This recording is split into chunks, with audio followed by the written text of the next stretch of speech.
ದೇವರ ಪರಿಶುದ್ಧವಾದ ನಾಮಕ್ಕೆ ಕೋಟಿ ಕೋಟಿ ಸ್ತೋತ್ರಗಳನ್ನ ಸಲ್ಲಿಸುತ್ತಾ ಈ ಬೆಳಗಿನ ಜಾವದಲ್ಲಿ ಎಚ್ಚರವಾಗಿದ್ದು ಪ್ರಾರ್ಥಿಸಿ ಕಾರ್ಯಕ್ರಮದಲ್ಲಿ ಕೂಡಿ ಬಂದಿರುವಂತ ದೇವ ಮಂದಿಗೆ, ದೇವರ ಸಭೆಗೆ, ನಮ್ಮ ರಕ್ಷಕನು ನಮ್ಮ ಒಡೆಯನು ಆಗಿರುವಂತ ಯೇಸು ಕ್ರಿಸ್ತನ ಮಧುರ ನಾಮದಲ್ಲಿ ಹೃತ್ಪೂರ್ವಕವಾದಂತಹ ಸ್ವಾಗತವನ್ನ ಕೋರುವಂತನಾಗಿದ್ದೇನೆ. ಕರ್ತನು ನಮ್ಮನ್ನ ಆಶೀರ್ವಾದ ಮಾಡಲಿ. ಈ ಬೆಳಗಿನ ಜಾವದಲ್ಲಿ ನಾನು ಪಾರಾಯಣಕ್ಕಾಗಿ ಆರಿಸಿಕೊಂಡಂತ ಭಾಗ ರೋಮಾಪುರದವರಿಗೆ ಬರೆದ ಪತ್ರಿಕೆ 8ನೇ ಅಧ್ಯಾಯ 14ರಿಂದ 17 ವಚನಗಳ ತನಕ. ರೋಮಾಪುರದವರಿಗೆ ಬರೆದ ಪತ್ರಿಕೆ 8ನೇ ಅಧ್ಯಾಯ 14ರಿಂದ 15 ವಚನಗಳ ತನಕ. ಯಾರ್ಯಾರು ದೇವರ ಆತ್ಮನಿಂದ ನಡೆಸಿಕೊಳ್ಳುತ್ತಾರೋ ಅವರು ದೇವರ ಮಕ್ಕಳು. ನೀವು ತಿರುಗಿ ಭಯದಲ್ಲಿ ಬೀಳುವ ಹಾಗೆ ದಾಸನ ಭಾವವನ್ನು ಹೊಂದಿದವರಲ್ಲ, ಮಗನ ಭಾವವನ್ನು ಹೊಂದಿದವರಾಗಿದ್ದೀರಿ. ಈ ಭಾವದಿಂದ ನಾವು ದೇವರನ್ನು ಅಪ್ಪ, ತಂದೆಯೇ ಎಂದು ಕೂಗುತ್ತೇವೆ.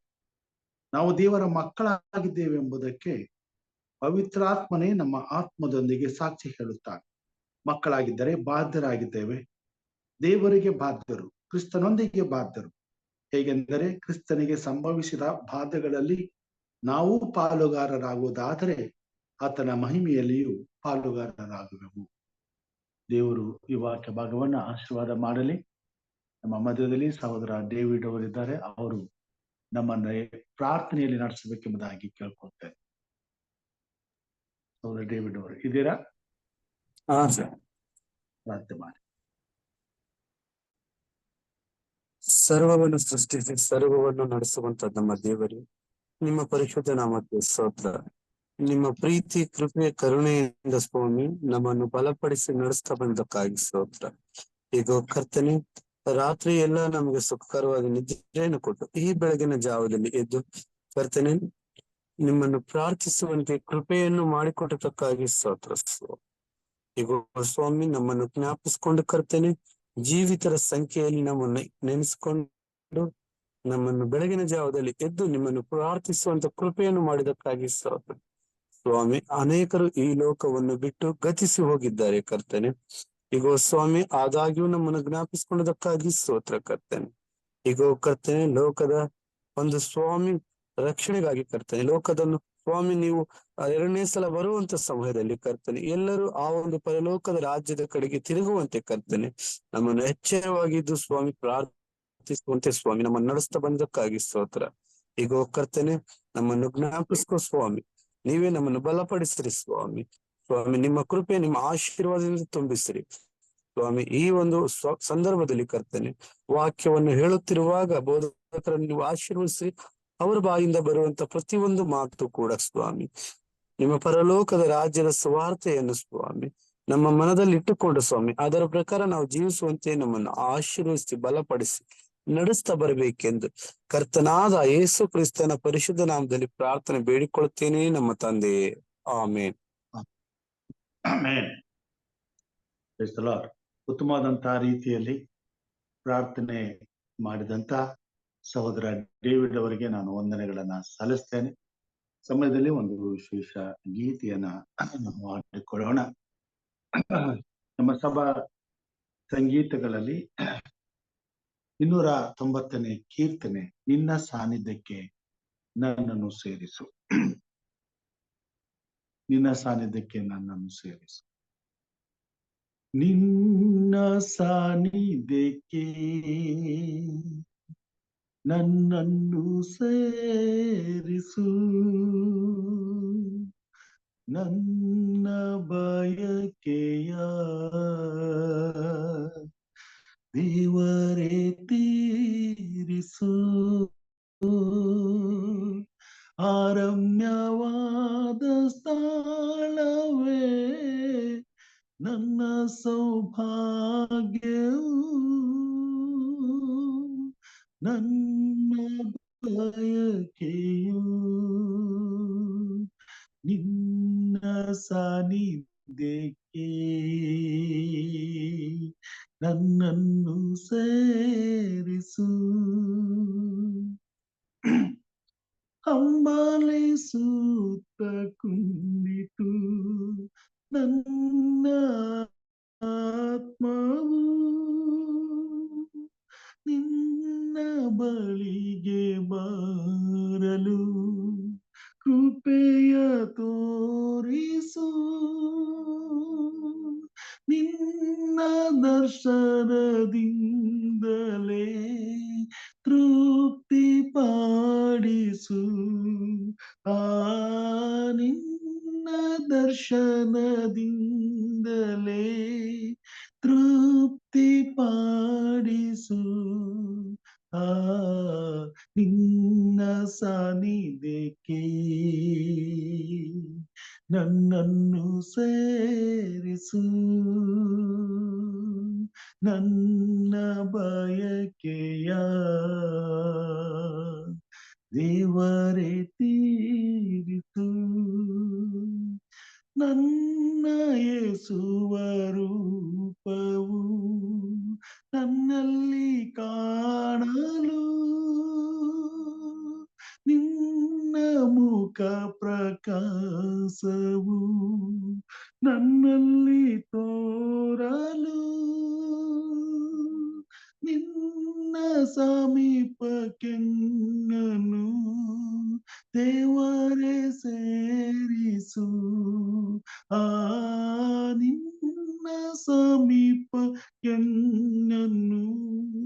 ದೇವರೇ ಸೇರಿಸು.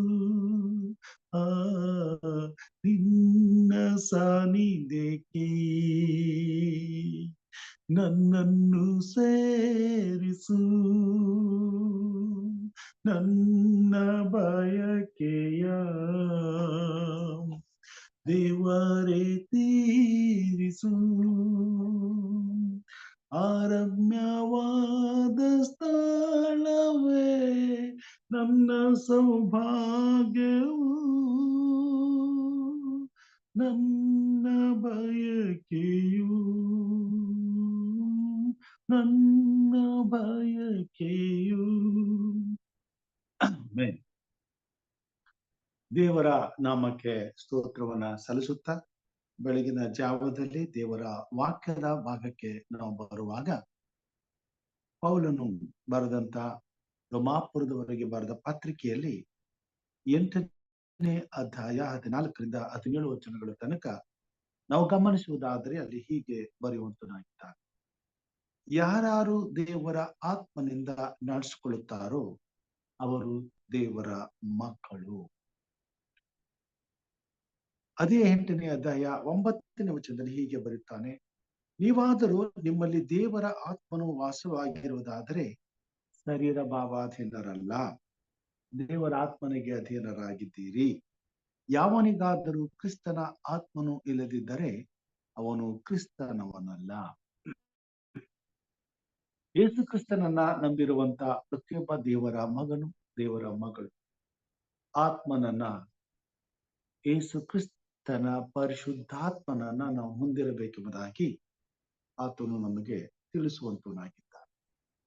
ಯೇಸು ಕ್ರಿಸ್ತನನ್ನ ಅಂಗೀಕರಿಸಿಕೊಳ್ಳುವಾಗಲೇ ದೇವರು ತನ್ನ ಆತ್ಮನನ್ನ ನಮಗೆ ಸಂಚಕಾರವಾಗಿ ಕೊಟ್ಟಿದ್ದಾನೆಂಬುದಾಗಿ ಪೌಲನು ಬರೆಯುವಂತನಾಗಿದ್ದಾನೆ. ದೇವರ ಆತ್ಮನನ್ನ ಹೊಂದಿದಂತ ನಾವು ದೇವರ ಮಕ್ಕಳಾಗಿರ್ಲಿಕ್ಕೆ ಸಾಧ್ಯ. ನಾವು ದೇವರ ಮಕ್ಕಳಾಗಿರ್ಬೇಕಾದ್ರೆ ದೇವರ ಪರಿಶುದ್ಧ ಆತ್ಮನನ್ನ ಹೊಂದಿದವರಾಗಿರ್ಬೇಕು. ದೇವರ ಆತ್ಮನನ್ನ ಹೊಂದಿದವರಾಗಿದ್ರೆ ಮಾತ್ರ, ಆತ್ಮನಿಂದ ನಡೆಸಿಕೊಳ್ಳುವವರಾಗಿದ್ರೆ ಮಾತ್ರ ನಾವು ದೇವರ ಮಕ್ಕಳಾಗಿರ್ಬೇಕು. ನಮ್ಮಲ್ಲಿ ದೇವರ ಆತ್ಮನಿದ್ದರೆ ನಾವು ದೇವರ ಮಕ್ಕಳಾಗ್ತೇವೆ.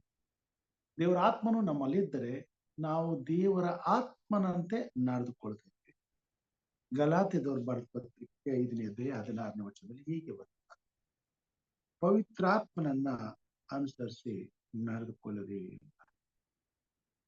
ನಮ್ಮ ಸತ್ಯವೇದದಲ್ಲಿ ನಾವು ನೋಡುವಾಗ ನಾವು ದೇವರ ಆತ್ಮನಿಂದ ನಡೆಸಿಕೊಳ್ಬೇಕಾಗ ಇಲ್ಲಿ ಬರುತ್ತಾನೆ. ಅದನ್ನ ಗಲಾತ್ಯದವರು ಬರೆದ ಪತ್ರಿಕೆ 3ನೇ ಅಧ್ಯಾಯ 17ರಿಂದ 18 ವಚನದಲ್ಲಿ ಹೀಗೆ ಬರ್ತಾನೆ, ಕರ್ತನು ದೇವರ ಆತ್ಮನೇ, ಕರ್ತನ ಆತ್ಮನು ನಾವೆಲ್ಲರೂ ಮುಸುಕು ತೆಗೆದಿರುವ ಮುಖದಿಂದ ಕರ್ತನ ಪ್ರಭಾವವನ್ನು ದರ್ಪಣದಲ್ಲಿ ಕಾಣಿಸುತ್ತದೋ ಎಂಬಂತೆ ದೃಷ್ಟಿಸುವವರಾಗಿದ್ದು, ಪ್ರಭಾವದಿಂದ ಅಧಿಕ ಪ್ರಭಾವಕ್ಕೆ ಹೋಗುತ್ತಾ ಆ ಪ್ರಭಾವದ ಸಾರೂಪ್ಯವುಳ್ಳವರೇ ಆಗುತ್ತೇವೆ. ಇದು ದೇವರಾತ್ಮನಾಗಿರುವ ಕರ್ತನ ಕೆಲಸಕ್ಕನುಸಾರವಾದದ್ದೇ. ದೇವರ ವಾಕ್ಯದಲ್ಲಿ ನಾವು ನೋಡ್ತೇವೆ, ದೇವರಾತ್ಮನು ನಮ್ಮನ್ನ ದಿನದಿಂದ ದಿನಕ್ಕೆ ಯೇಸು ಕ್ರಿಸ್ತನ ಸಾರೂಪ್ಯಕ್ಕೆ ನಮ್ಮನ್ನ ನಡೆಸುವುದಾಗಿದೆ. ಯೇಸು ಕ್ರಿಸ್ತನ ಸ್ವರೂಪವನ್ನ ನಾವು ಧರಿಸಿಕೊಳ್ಳುವಂತರಾಗಿದ್ದೇವೆ. ಯಾಕಂತಂದ್ರೆ ನಮ್ಮ ತಂದೆಯು ಯೇಸು ಕ್ರಿಸ್ತನು, ಆತನ ಮಕ್ಕಳು ನಾವು ಆತನ ಹಾಗೆ ಇರಬೇಕೆಂಬುದು ದೇವರ ಚಿತ್ತವಾಗಿದೆ. ಆತನ ಹಾಗೆ ಇರಬೇಕೆಂಬುದಾಗಿ ಹೇಳುವಾಗ ಸ್ವರೂಪದಲ್ಲಿ ಮಾತ್ರವೇ ಅಲ್ಲದೆ ಹೃದಯದಲ್ಲಿಯೂ ಆತ್ಮಿಕವಾಗಿ ಆತನಂತೆ ಜೀವಿಸಬೇಕಾಗಿದೆ.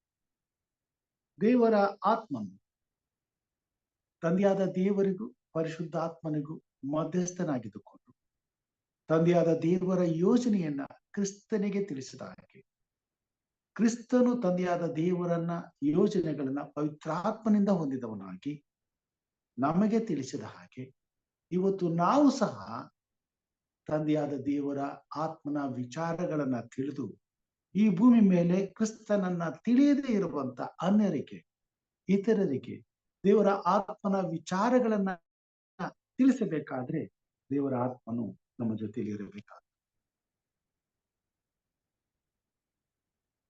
ಆದುದರಿಂದಲೇ ಪೌಲನು ಹಾಗೆ ಬರೀತಾರೆ, ಪವಿತ್ರಾತ್ಮನ ಅನುಸಾರವಾಗಿ ನಡೆದುಕೊಳ್ಳಿರಿ. ಪವಿತ್ರಾತ್ಮನು ನಮ್ಮಲ್ಲಿದ್ದಾಗ ಮಾತ್ರ ಪವಿತ್ರಾತ್ಮನ ಅನುಸಾರವಾಗಿ ನಾವು ನಡ್ಕೊಳ್ಳೋದಕ್ಕೆ ಸಾಧ್ಯ. ಈ ಪವಿತ್ರಾತ್ಮನನ್ನ ದೇವರು ಆತನನ್ನ ನಾವು ಅಂಗೀಕಾರ ಮಾಡಿಕೊಳ್ಳುವಾಗಲೇ ನಮಗೆ ಕೊಟ್ಟಿದ್ದಾರೆ.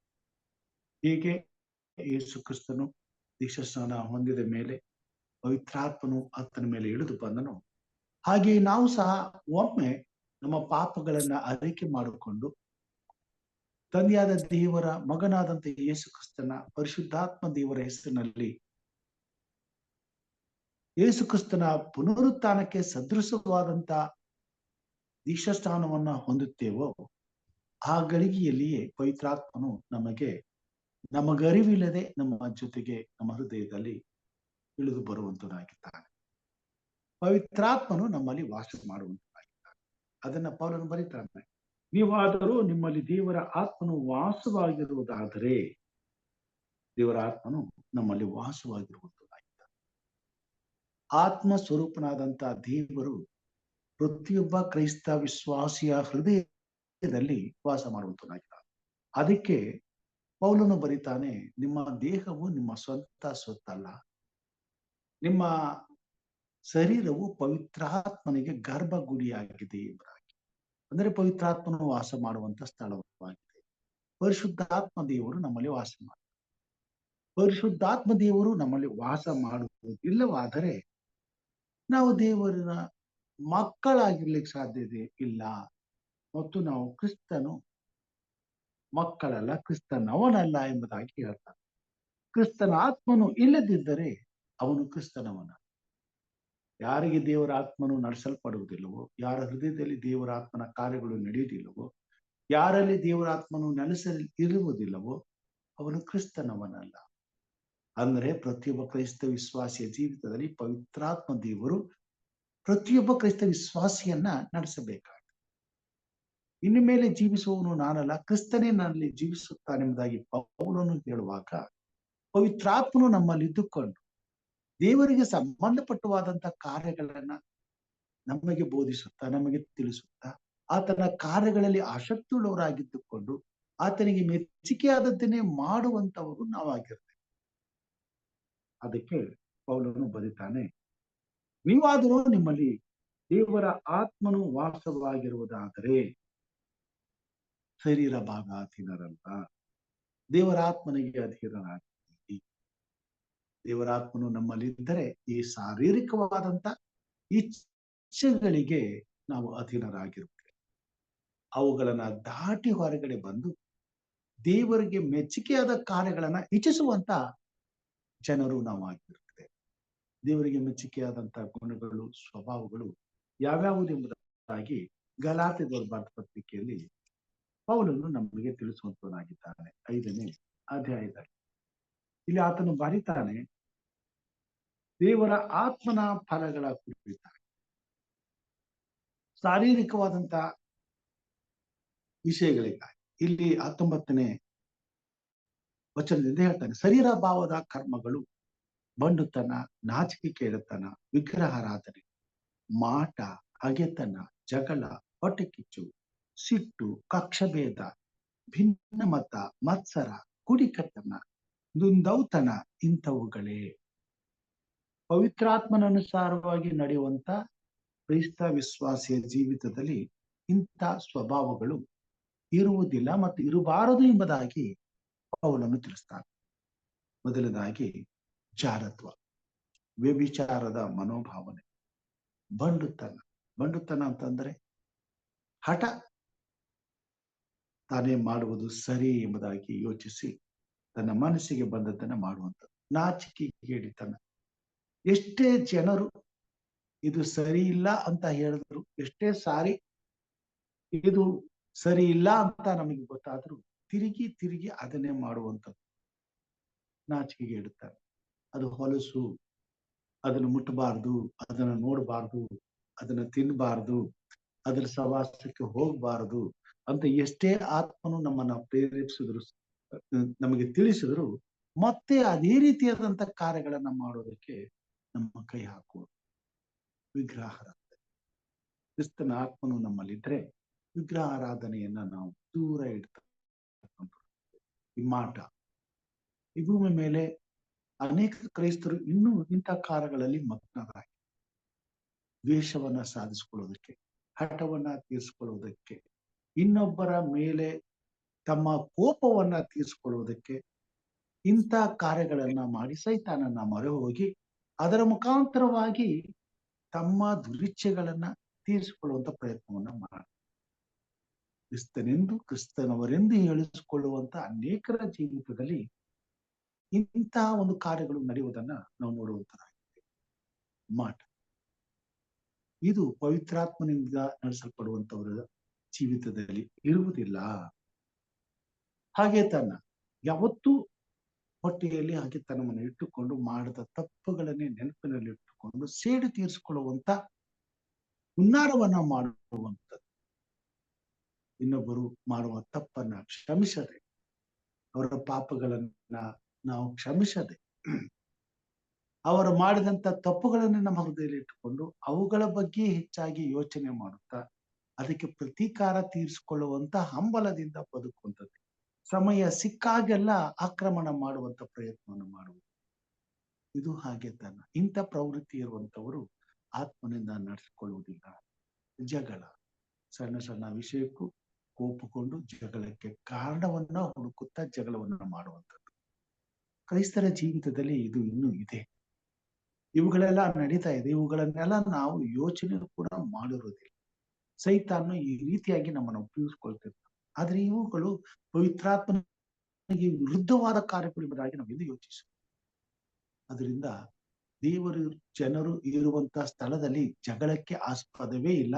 ಒಂದು ಜಗಳಕ್ಕೆ ಆಸ್ಪದವಾದಂತಹ ಕಾರ್ಯಗಳು ಬಂದರೂ ಸಹ ಅಲ್ಲಿ ಪವಿತ್ರಾತ್ಮನು ನಮ್ಮನ್ನ ನಡೆಸುವ ಆತನಾಗಿರುವುದರಿಂದ ನಾವು ಜಗಳಕ್ಕೆ ಅವಕಾಶವನ್ನ ಕೊಡುವುದಿಲ್ಲ. ಅದೆಂತ ತಪ್ಪುಗಳು ನಡೆದು ಹೋದರೂ ಅಲ್ಲಿ ನಾವು ಪ್ರೀತಿಯಿಂದ ವ್ಯವಹರಿಸಿ ಅವುಗಳನ್ನ ಬಗೆಹರಿಸುತ್ತೇವೆ. ಹೇಳಿದಾಗಿ ಮುಂದೆ ನೋಡುವಾಗ ಹೊಟ್ಟೆ ಕಿಚ್ಚು. ಈ ಹೊಟ್ಟೆ ಕಿಚ್ಚು ಪ್ರತಿಯೊಬ್ಬ ಮನುಷ್ಯನಲ್ಲಿ ಇರುವಂತದ್ದಾಗಿ, ಆದರೆ ಯಾರು ದೇವರ ಆತ್ಮನಿಂದ ನಡೆಸಲ್ಪಡ್ತಾರೋ ಅವರ ಹೃದಯದಲ್ಲಿ, ಅವರ ಶರೀರದಲ್ಲಿ ಹೊಟ್ಟೆ ಕಿಚ್ಚು ಅನ್ನೋದು ಇದ್ರೂ ಕೂಡ ದಿನನಿತ್ಯವೂ ಅದನ್ನ ಸಾಯಿಸ್ತಾರೆ. ಯಾಕಂದ್ರೆ ಇದು ಸೈತಾನನಿಂದ ಬಂದಿರತಕ್ಕಂಥ ಬಳುವಳಿ. ದೇವರ ಸಿಂಹಾಸನದ ಮೇಲೆ ಹೊಟ್ಟೆ ಕಿಚ್ಚನ್ನ ಪಟ್ಟಂತ ಆತನ ಮುಖಾಂತರವಾಗಿ ಪಾಪದಿಂದ ಹುಟ್ಟಿದಂತ ಪ್ರತಿಯೊಬ್ಬ ಮನುಷ್ಯನ ಜೀವಿತದಲ್ಲಿ ಈ ಹೊಟ್ಟೆ ಕಿಚ್ಚು ಸದಾಕಾಲ ಇರುವುದು. ಇದನ್ನ ಪ್ರತಿ ನಿಮಿಷವೂ ನಾವು ಕೊಲ್ಲಬೇಕಾಗುತ್ತೆ. ನಮಕ್ಕಿಂತ ಇನ್ನೊಬ್ಬರು ಚೆನ್ನಾಗಿ ಬದುಕುವಾಗ, ಸಂತೋಷವಾಗಿರುವಾಗ, ಅವರು ನಮಕ್ಕಿಂತ ವಿಶೇಷವಾಗಿ ನಡ್ಕೊಳ್ಳುವಾಗ, ಅವರಿಗೆ ಘನತೆ, ಗೌರವ, ಅಥವಾ ಏನಾದರೂ ಒಂದು ಉತ್ತಮವಾದಂತ ಕಾರ್ಯಗಳು ಅವ್ರ ಜೀವಿತದಲ್ಲಿ ನಡೆಯುವಾಗ, ಅದು ನಮ್ಮ ಕಣ್ಣಿಗೆ ಬೀಳುವಾಗ, ಅವ್ರು ನಮ್ಗೇನು ಕೇಡು ಮಾಡದೇ ಇದ್ರು ನಾವು ಅವರನ್ನ ನೋಡಿ ಕಿಚ್ಕೊಳ್ತೇವೆ, ದ್ವೇಷ ಮಾಡ್ತೇವೆ. ಇದು ಪವಿತ್ರಾತ್ಮನ ಕಾರ್ಯಗಳು ಇರುವಂತ ನಡೆಸುವಂತ ಸ್ಥಳದಲ್ಲಿ ಇರ್ಲಿಕ್ಕೆ ಸಾಧ್ಯ.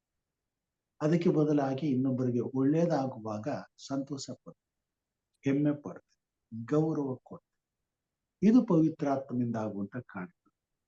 ಈ ಹೊಟ್ಟೆ ಕಿಚ್ಚು ಅನ್ನೋದನ್ನ ಪವಿತ್ರಾತ್ಮ ದೇವರು ಹೊಟ್ಟೆಯಲ್ಲಿ ಸುಟ್ಟು ಬಿಟ್ಟುಬಿಡುವಂತ ಸಿಟ್ಟು, ಸಣ್ಣ ಸಣ್ಣ ವಿಷಯಗಳಿಗೂ ಸಿಟ್ಟನ್ನ ಮಾಡ್ಕೊಳ್ಬೇಕು. ಪವಿತ್ರಾತ್ಮನ ಗುಣಗಳನ್ನು ಮುಂದೆ ನೋಡುವಾಗ ಇವುಗಳ ವಿರುದ್ಧವಾಗಿ ಹೇಗೆ ಪವಿತ್ರಾತ್ಮನು ಕಾರ್ಯ ಮಾಡ್ತಾನೆ ಎಂಬುದಾಗಿ ಮುಂದೆ ನಾವು ನೋಡ್ತೇವೆ. ಕಕ್ಷಭೇದ ಅಂತ ಒಬ್ಬರಿಗೊಂದು ಇನ್ನೊಬ್ಬರಿಗೊಂದು ಮಾಡೋದು. ಅನೇಕರಲ್ಲಿ ವಿಶೇಷವಾಗಿ ಇದನ್ನ ನಾವು ನೋಡ್ತೇವೆ, ತಾರತಮ್ಯ ಮಾಡೋದು. ನಮ್ಮವರಿಗೆ ಒಂದು ರೀತಿ, ಇನ್ನೊಬ್ಬರಿಗೆ ಒಂದು ರೀತಿ, ಸ್ವಜನ ಪಕ್ಷಪಾತ ಅಂತ ಹೇಳ್ತಾರೆ. ಅಂದ್ರೆ ನಮ್ಮ ಸಭೆಯಲ್ಲಿ ಅತಿಯಾಗಿ ಬಾಧಿಸ್ತಕ್ಕಂಥ ಒಂದು ದೊಡ್ಡ ಪಾಪ ಈ ಭಾಷೆ. ನಾನಾ ಭಾಷೆಗಳಿಂದ ನಾವು ಕೂಡಿದವರಾಗಿರುವಾಗ ಸಭೆಯಲ್ಲಿ ನಾವೆಲ್ಲರೂ ಒಟ್ಟಾಗಿ ಸೇರ್ತೇವೆ. ಆದ್ರೆ ಒಂದೇ ಜಾಗದಲ್ಲಿ ಕೆಲಸ ಮಾಡುವಾಗ ನಾವು ಕನ್ನಡದವರು, ಇವರು ತೆಲುಗಿನವರು, ಇವರು ತಮಿಳಿನವರು, ಇವರು ಉತ್ತರ ಭಾರತದಿಂದ ಬಂದವರು, ಹೀಗೆ ಅವರನ್ನ ಪ್ರತ್ಯೇಕಗೊಳಿಸಿ ಅವರಿಗೆ ಒಂದು ರೀತಿಯಾದಂತ ರೀತಿಯಲ್ಲಿ ನಡ್ಕೊಳ್ಳೋದು, ನಮ್ಮವರಿಗೆ ಒಂದು ರೀತಿಯಾಗಿ ನಡ್ಕೊಳ್ಳೋದು, ಮತ್ತು ಬೇರೆಯವರು ಮಾಡುವಂತ ಸಣ್ಣ ಸಣ್ಣ ತಪ್ಪುಗಳನ್ನ ಎತ್ತಿ ಆಡುವಂತದ್ದು, ನಮ್ಮವರು ಎಂತಹ ದೊಡ್ಡ ತಪ್ಪುಗಳನ್ನು ಮಾಡಿದ್ರು ಅದನ್ನು ಮುಚ್ಚಿಟ್ಟುಕೊಳ್ಳುವುದು, ಪ್ರೋತ್ಸಾಹ ಮಾಡುವುದು, ಅದನ್ನು ಸಹಿಸಿಕೊಳ್ಳುವುದು. ಇದು ನಾವು ನೋಡ್ತೇವೆ. ಇದು ಕಕ್ಷಭೇದ, ಭಿನ್ನಮತ, ಮತ್ತರ, ಇವೆಲ್ಲವುಗಳು ಅದರಲ್ಲಿ ಬರುವುದಾಗಿ ಬಹಳ ಮುಖ್ಯವಾದಂತ ಸಂಗತಿ ಈ ಬೆಳಗ್ಗೆ ನಾನು ತಿಳಿಸಬೇಕಾದ ಕುಡಿಕೆತನ. ಪವಿತ್ರಾತ್ಮ ದೇವರನ್ನ ಗರ್ಭಗುಡಿಯನ್ನಾಗಿ ನಮ್ಮ ದೇಹವನ್ನ ಇಟ್ಕೊಳ್ಬೇಕಾದ್ರೆ ಕುಡುಕತನದಿಂದ ದೇವರ ಮಕ್ಕಳು ದೂರವಾಗಿರಬೇಕು. ಹೀಗೆ ಇದು ಕುಡುಕತನ ಸ್ವಾಭಾವಿಕವಾಗ್ಬಿಟ್ಟು, ಸೈತಾನನು ಕುಡುಕತನವನ್ನ ಹೆಚ್ಚಾಗಿ ಪ್ರತಿಬಿಂಬಿಸುವಂತದ್ದೇ ಕ್ರೈಸ್ತರ ಬದುಕಿನ ಈ ಕುಡುಕತನ. ಇದು ಎಲ್ಲಿಂದ ಬಂತಪ್ಪ ಅಂತಂದ್ರೆ ಆಧುನಿಕ ದೇಶಗಳಿಂದ, ಪಾಶ್ಚಾತ್ಯ ದೇಶಗಳಿಂದ. ಇದು ಒಂದು ಸಾರ್ವಜನಿಕವಾಗಿ ಎಲ್ಲರೂ ತಾರತಮ್ಯವಿಲ್ಲದೆ ಸಣ್ಣ ಮಕ್ಕಳಿಂದ ಹಿಡಿದು ದೊಡ್ಡವರ ತನಕ ಮನೆಯಲ್ಲಿ ಕೂತ್ಕೊಂಡು ಮಾಡುವಂತ ಒಂದು ಪ್ರವೃತ್ತಿಯನ್ನ ಬೆಳೆಸ್ಬಿಟ್ಟಿದೆ. ಇದು ಎಲ್ಲಿಂದ ಬಂತಂದ್ರೆ ಕ್ರೈಸ್ತ ಲೋಕದಿಂದ, ಅಂದ್ರೆ ಕ್ರೈಸ್ತರಿರುವಂತ ಒಂದು ದೇಶಗಳಿಂದ ಬಂದ, ಪಾಶ್ಚಾತ್ಯ ದೇಶ. ಅದನ್ನ ಪಬ್ಲಿಕ್ ಆಗಿ ಮೊದಲು ಕುಡಿಯೋರು ಬಹಳ ಹೆದರ್ಕೊಂಡು ಕುಡಿತಿದ್ರು. ಯಾರಿಗೂ ಗೊತ್ತಾಗ್ತದ ಏನೋ ಅಂತೇಳಿ ಕುಡಿದು ಬಂದ್ರು ಗೊತ್ತಿಲ್ಲದವರಾಗಿ ಬದುಕ್ತಿದ್ರು, ಅಂದ್ರೆ ಮಾನ ಮರ್ಯಾದೆಗೆ. ಇವಾಗ ಅದು ಹೇಗಿದೆ ಅಂತಂದ್ರೆ, ಅದು ಇಲ್ಲದೆ ಮನುಷ್ಯನು ಬದುಕುವಂಥದ್ದು ಅದು ಸಾಧ್ಯವಿಲ್ಲ. ಅದು ಮನುಷ್ಯನಿಗೆ ಬಹಳ ಅವಶ್ಯಕತೆ ಇದೆ. ಅದರಿಂದ ಪ್ರತಿಯೊಂದು ಕುಟುಂಬದಲ್ಲಿಯೂ ಅದು ಹೆಮ್ಮೆಯ ವಿಷಯ ಅಂತ ಲೆಕ್ಕಕ್ಕೆ ಇವತ್ತು ಸೈತಾನ್ ತೆಗೆದುಕೊಂಡು ದೇವರ ವಾಕ್ಯದಲ್ಲಿ ನಾವು ನೋಡ್ತೀವಿ. ಕುಡುಕತನವು ದೇವರ ಆತ್ಮನಿಗೆ ವಿರುದ್ಧವಾದಂತ ಕಾರ್ಯ. ಕುಡುಕರು ದೇವರ ರಾಜ್ಯಕ್ಕೆ ಬಾಧ್ಯರಾಗುವುದಿಲ್ಲ. ಹೇಳ್ತಾನೆ, ಕುಡುಕರು ದೇವರ ಆತ್ಮನ ಜೊತೆ ಇರ್ಲಿಕ್ಕೂ ಸಾಧ್ಯ, ಕುಡುಕರೊಂದಿಗೆ ದೇವರ ಆತ್ಮನು ಇರ್ಲಿಕ್ಕೂ ಸಾಧ್ಯ. ಅನೇಕ ಸಾರಿ ಕ್ರೈಸ್ತರು ಕ್ರಿಸ್ತನವರೆಂದು ಹೇಳಿಕೊಂಡು ಕುಡುಕರಾಗಿ ಬದುಕ್ತಾರೆ, ಕುಡುಕತನವನ್ನು ಅಭ್ಯಾಸ ಮಾಡ್ತಾರೆ, ಕೊನೆ ಉಸಿರಿರುವವರೆಗೂ ಕುಡಿತಾರೆ. ಪವಿತ್ರಾತ್ಮನ ವಾಕ್ಯದ ಆಧಾರವನ್ನ ನಾವು ನೋಡುವಾಗ ದೇವರ ಮಕ್ಕಳಿಗೆ ಇದು ಯಾವತ್ತೂ ಕೂಡ ಸಲ್ಲದು. ನಾವು ದೇವರ ಆತ್ಮನಿಂದ ನಡೆಸಲ್ಪಡುವವರಾಗಿರ್ಬೇಕಾದ್ರೆ, ದೇವರ ಆತ್ಮನ ನಮ್ಮನ್ನು ಉಪಯೋಗಿಸಬೇಕಾದ್ರೆ ಕುಡುಕತನದಿಂದ ನಾವು ದೂರವಾಗಿರ್ಬೇಕಾದ್ರೆ. ಒಂದು ವೇಳೆ ಯಾರಾದರೂ ಕುಡುಕರಾಗಿದ್ದರೂ ಅವರಿಗೆ ಈ ಸತ್ಯ ಅರ್ಥ ಆದ್ಮೇಲೆ ಕುಡುಕತನವನ್ನ ಬಿಟ್ಟು ಬಿಟ್ರೆ ಮಾತ್ರ ಪವಿತ್ರಾತ್ಮನು ಮತ್ತೆ ಅವರ ಹೃದಯದಲ್ಲಿ ಬಂದು ನೆಲೆಸಲಿಕ್ಕೆ ಸಾಧ್ಯ. ಇಲ್ಲವಾದರೆ ಅಲ್ಲಿ ಪವಿತ್ರಾತ್ಮನು ನೆಲೆಸಿರುವುದಿಲ್ಲ, ಬದಲಾಗಿ ಸೈತಾನನು ನೆಲೆಸಿರುವಂತನಾಗಿದ್ದಾನೆ. ದುಂದವತನ. ಇವತ್ತಿನ ತೀರ್ಮಾನಗಳಲ್ಲಿ ಒಳ್ಳೊಳ್ಳೆ ಕೆಲಸ ಮಾಡ್ತಕ್ಕಂಥವ್ರಿಗೆ ಒಳ್ಳೊಳ್ಳೆ ಸಂಬಳಗಳಿದೆ, ಅವರಿಗೆ ಈ ದುಡ್ಡನ್ನ ಹೇಗೆ ಬಳಸಬೇಕು ಅನ್ನೋದು ಗೊತ್ತಿಲ್ಲ. ಪ್ರತಿಯೊಂದಕ್ಕೂ ಕೂಡ ಅವರು ಆ ಯೋಚನೆ ಮಾಡದೆ, ಲೆಕ್ಕ ಮಾಡದೆ, ಚಿಂತೆ ಮಾಡದೆ ಅವ್ರು ಖರ್ಚು ಮಾಡ್ತಾರೆ. ಬಹಳ ಕಾಸ್ಟ್ಲಿ ಸಾಮಾನುಗಳು ಮನೇಲಿ ಇದ್ರೂ ಸಹ ಇನ್ನೂ ಅಂಥದ್ನ ತಂದಿಟ್ಕೊಳ್ಳುವಂಥದ್ದು, ಬೇಕಾದದನ್ನು ತಂದು ತುಂಬಿಕೊಳ್ತಕ್ಕಂಥದ್ದು. ಜೊತೆಗೆ ಪ್ರತಿಯೊಂದು ಊಟಕ್ಕೂ ಕೂಡ ಅವ್ರಿಗೆ ಒಳ್ಳೊಳ್ಳೆ ಮೃಷ್ಟಾನ್ನ ಭೋಜನ ಬೇಕು. ಒಳ್ಳೊಳ್ಳೆ ಹೋಟ್ಲ್ಗಳಿಂದ ಆರ್ಡರ್ ಮಾಡ್ತಕ್ಕಂಥದ್ದು, ಪಾರ್ಟಿ ಫಂಕ್ಷನ್ಗಳನ್ನ ಒಳ್ಳೊಳ್ಳೆ ಹೋಟ್ಲ್ಗಳಲ್ಲಿ ಮಾಡ್ತಕ್ಕಂಥದ್ದು. ಅದಕ್ಕಾಗಿ ಅದು ಹೋಟ್ಲ್ ಎಲ್ಲೋ ಇರ್ತದೆ, ಇವರೆಲ್ಲೋ ಎಷ್ಟೋ ದೂರದಿಂದ 2 ಗಂಟೆ 3 ಗಂಟೆ ಟ್ರಾವೆಲ್ ಮಾಡ್ಕೊಂಡು ಹೋಗಿ ಅಲ್ಲೂ 2 ಗಂಟೆ 3 ಗಂಟೆ ಕೂತ್ಕೊಂಡು, ಅದು ಮನೇಲಿ ತಿನ್ನೋ ಊಟಕ್ಕಿಂತ ಬಹಳ ಕನಿಷ್ಠವಾಗಿರ್ತದೆ. ಅದಕ್ಕೆ ಇಲ್ಲಿ ₹100 ಖರ್ಚು ಮಾಡೋದನ್ನ ಅಲ್ಲಿ ಸಾವಿರಾರು ಗಟ್ಟಲೆ ಕೊಟ್ಟು ಅದನ್ನ ತಿಂದು ತೃಪ್ತಿ ಪಡ್ಕೊಳ್ಳಿ.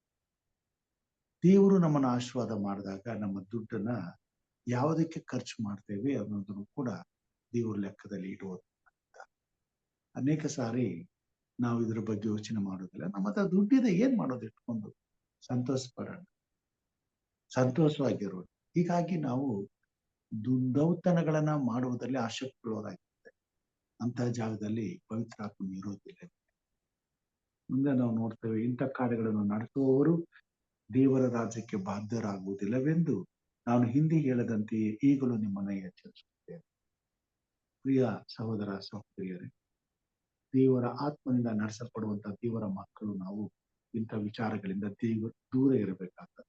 ಹಾಗಿದ್ದಾಗ ಮಾತ್ರ ಪವಿತ್ರಾತ್ಮನ ನಮ್ಮ ಜೊತೆಯಲ್ಲಿ ಇರ್ತಾನೆ, ಪವಿತ್ರಾತ್ಮನು ನಮ್ಮನ್ನು ಉಳಿಸ್ಕೊಳ್ತಾನೆ.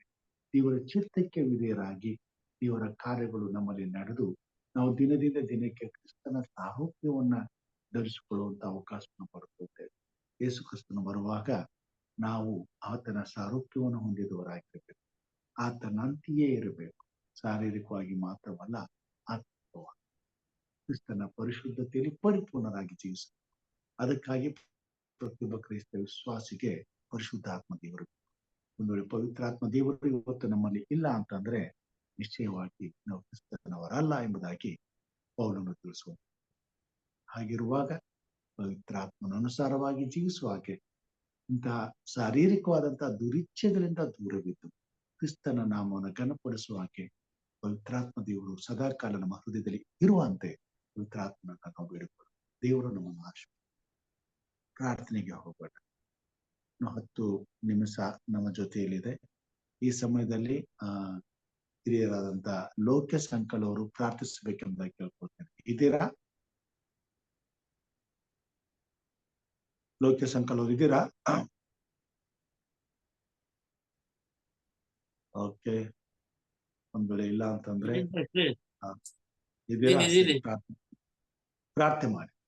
ಪ್ರತಿಯೊಬ್ಬ ಕ್ರೈಸ್ತ ವಿಶ್ವಾಸಿಯ ಜೀವಿತದಲ್ಲಿ ಇಂಥ ದುರಭ್ಯಾಸಗಳನ್ನ, ದುರ್ಗುಣಗಳನ್ನ ದೇವರು ತೆಗೆದು ಹಾಕುವಂತೆ, ಪವಿತ್ರಾತ್ಮ ದೇವರು ನೆಲೆಸುವಂತೆ, ಪ್ರತಿಯೊಬ್ಬ ವಿಶ್ವಾಸಿಯು ತಾನಿರುವಂತಹ ಸ್ಥಳದಲ್ಲಿ ಕ್ರಿಸ್ತನನ್ನ ಪ್ರತಿನಿಧಿಸಲಿಕ್ಕೆ ಬೇಕಾದಂತ ಪವಿತ್ರಾತ್ಮ ದೇವರ ಕಾರ್ಯಗಳು ಪ್ರತಿಯೊಂದು ಕುಟುಂಬದಲ್ಲಿರುವಂತಹ ಪ್ರತಿಯೊಬ್ಬ ಸದಸ್ಯರಲ್ಲಿ ನೆಲೆಗೊಳ್ಳುವ ಹಾಗೆ ಈ ಕೊನೆ ಕಾಲದಲ್ಲಿ ನಾವು ಹೆಚ್ಚಾಗಿ ಪ್ರಾರ್ಥಿಸಬೇಕಾಗಿದೆ.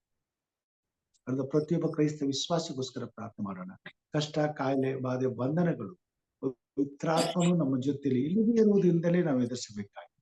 ಆದುದರಿಂದ ಅಂತ ಪರಿಸ್ಥಿತಿಯಲ್ಲಿ ಇರ್ತಕ್ಕಂಥ ಜನರಿಗೆ ದೇವರು ಕ್ಷಮೆ ತೋರಿ ಪವಿತ್ರಾತ್ಮನನ್ನ ದಯಪಾಲಿಸಿ ಅವ್ರನ್ನ ಮುಟ್ಟಿ ಸ್ವಸ್ಥಪಡಿಸ್ಲಿಕ್ಕಾಗುವಂತೆ ಪ್ರಾರ್ಥನೆ ಮಾಡೋಣ. ವಿಶೇಷವಾಗಿ ಈ ಪ್ರಕೃತಿ ವಿಕೋಪಕ್ಕೆ ಒಳಗಾಗಿರುವಂತ ಜನಕ್ಕೋಸ್ಕರ ಪ್ರಾರ್ಥನೆ ಮಾಡೋಣ. ಕಾಯಿಲೆಯಲ್ಲಿರ್ತಕ್ಕಂಥ ಜನರಿಗೋಸ್ಕರ ಪ್ರಾರ್ಥನೆ ಮಾಡೋಣ. ಹಾಗೂ ಸಹೋದರಿ ಹೇಮಾ ಡಾಕ್ಟರ್ ಅವರ ಒಂದು ಟ್ರಾನ್ಸ್ಫರ್ ವಿಷಯದಲ್ಲಿ ಪ್ರಾರ್ಥನೆ ಮಾಡೋಣ. ಯಶವಂತ್ ಅಮ್ಗಳವರ ಹಣದ ವಿಷಯದಲ್ಲಿ ಪ್ರಾರ್ಥನೆ ಮಾಡೋಣ. ಡೇವಿಡ್ ಅವರ ಕೆಲಸಕ್ಕಾಗಿ ಮತ್ತು ಅವ್ರ ತಾಯಿಗಳಿಗೋಸ್ಕರ ಪ್ರಾರ್ಥನೆ ಮಾಡೋಣ. ಈ ಕೂಟಕ್ಕಾಗಿ ಪ್ರಾರ್ಥನೆ ಮಾಡೋಣ. ಇಲ್ಲಿ ಕೂಟದಲ್ಲಿ ಬರುವಂತ ಎಲ್ಲರಿಗೋಸ್ಕರ ಪ್ರಾರ್ಥನೆ ಮಾಡೋಣ. ದಯಮಾಡಿ ನೀವು ಪ್ರಾರ್ಥನೆ ಮಾಡಬೇಕೆಂದಾಗಿ. ಹಲ್ಲೆಲೂಯಾ. ಸ್ತೋತ್ರಂ ಸ್ತೋತ್ರಂ ಸ್ತೋತ್ರಂ ಸ್ತೋತ್ರಂ ಸ್ತೋತ್ರಂ. ಪರಿಶುದ್ಧನೇ, ಪವಿತ್ರಾತ್ಮನೇ, ನಿಮಗೆ ಸ್ತೋತ್ರ. ಅಪ್ಪ ತಂದೆಯ ಸ್ತೋತ್ರ. ಸತ್ಯದ ಆತ್ಮನೇ ನಿನಗೆ ಸ್ತೋತ್ರವಾದ. ಕೃಪೆಯ ಆತ್ಮನೇ ನಿನಗೆ ಸ್ತೋತ್ರ. ತೇಜೋಮಯನಾದ ಆತ್ಮನೇ ನಿನಗೆ ಸ್ತೋತ್ರವಾಗಲಿ. ಜೀವವನ್ನುಂಟು ಮಾಡುವ ಆತ್ಮನೇ ನಿನಗೆ ಸ್ತೋತ್ರಪ್ಪ. ತಂದೆಯ ಆತ್ಮನೇ, ಕ್ರಿಸ್ತನ ಆತ್ಮನೇ ನಿನಗೆ ಸ್ತೋತ್ರ. ತಿಳುವಳಿಕೆಯನ್ನು ಹುಟ್ಟಿಸುವ ಆತ್ಮನೇ, ಯೆಹೋವನ ಭಯವನ್ನು ಕೊಡುವ ಆತ್ಮನೇ ನಿನಗೆ ಸ್ತೋತ್ರ ಉಂಟಾಗಲಿ. ನಮ್ಮನ್ನು ಬಹಳವಾಗಿ ಪ್ರೀತಿ ಮಾಡಿದ ಪರಲೋಕದ ನಮ್ಮ ತಂದೆಯೇ, ನಿನ್ನ ನಾಮಕ್ಕೆ ಕೋಟಿ ಕೋಟಿ ಸ್ತೋತ್ರ ಸ್ವಾಮಿ.